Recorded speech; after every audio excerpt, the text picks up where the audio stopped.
আলহামদুলিল্লাহি ওয়াকাফা ওয়া সালামু আলা ইবাদিহিল্লাযিনা ইসতাফা আম্মা বাদ।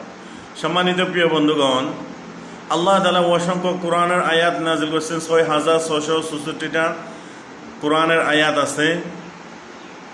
ওই আয়াতের মধ্যে কিছু কিছু আল্লাহ তাআলা মুনাফিক সম্পর্কে উল্লেখ করেছেন। মুনাফিক মহিলা মুনাফিক, পুরুষ মুনাফিক এবং কাফের সম্পর্কে আল্লাহ তাআলা একবারেই বলছেন কাফেরুন, কাফের।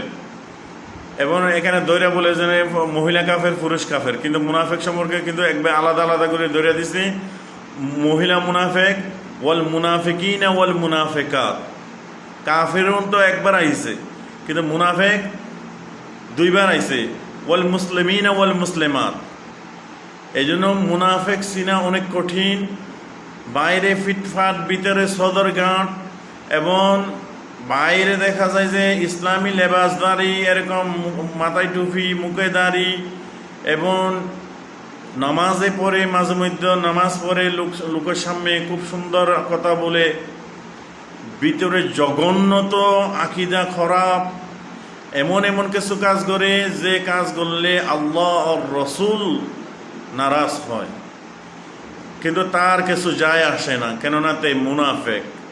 আর মুনাফেকের স্থান হলো ওয়াইলুল লিকুল্লি হুমাজাতিল লুমাজা।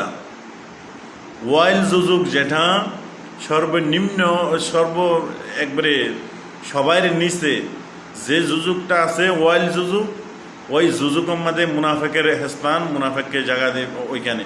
আফসোস হতবাগা, আফসোস হতবাগা।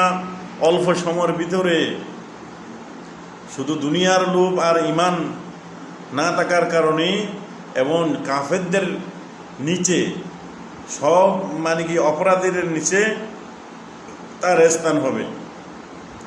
এই জন্য আল্লাহ তাআলা বিভিন্ন এরকম অসংখ্য মুনাফিকের লক্ষণ আছে। ওই মুনাফিকের লক্ষণ থেকে মুমিনদেরকে যেন আল্লাহ তাআলা হেফাজত করে, হাজ করে, আমাকে যেন মুনাফিকের এরকম মুনাফিক চিন্তা ভাবনার থেকে যেন আল্লাহ তাআলা আমার ইমানকে হেফাজত করে। আমিন।